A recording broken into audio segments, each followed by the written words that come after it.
Scientific reason କ'ଣ? ତେବେ scientific reason ହେଉଛି ଭଲ ଭାବରେ ଟିକେ ବୁଝେଇ ଦେଉଛି। ଦେଖନ୍ତୁ, ମନେକର ଏଇଟା ହେଲା ସୂର୍ଯ୍ୟ, ଏଇଠି ହେଲା ପୃଥିବୀ, ଏଇଟା ହେଲା ଚନ୍ଦ୍ର। ଚନ୍ଦ୍ରଟା ଏମିତି ବୁଲୁଛି, ପୃଥିବୀ ନିଜ ଚାରିପଟେ ବୁଲୁଛି।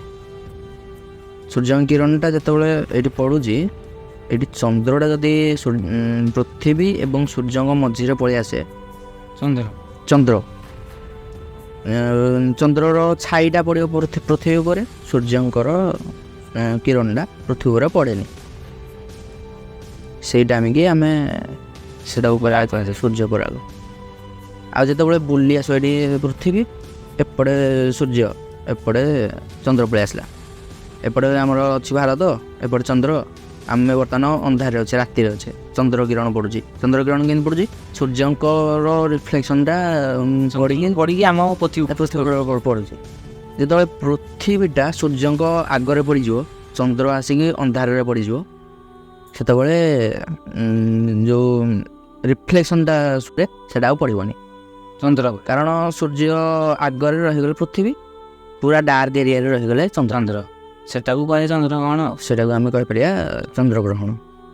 ଏବେ ଆଷ୍ଟ୍ରୋଲୋଜିରେ ଆମେ ଯଦି ଦେଖିବା ସାଇଣ୍ଟିଫିକ୍ ରିଜନ୍ ପ୍ଲସ୍ ଆଷ୍ଟ୍ରୋନୋମି, ମାନେ ପୌରାଣିକ ରିଜନ୍, ଦୁଇଟାକୁ ଯଦି କମ୍ବାଇନ୍ କରିକି ଦେଖିବା, ତାହେଲେ ସେ ଯେଉଁ ରାଉଣ୍ଡ କରୁଛି ଚନ୍ଦ୍ର ଆମ ପୃଥିବୀ ଚାରିପଟେ, ସେଇଠି ଦୁଇଟା ପଏଣ୍ଟ ରହୁଛି।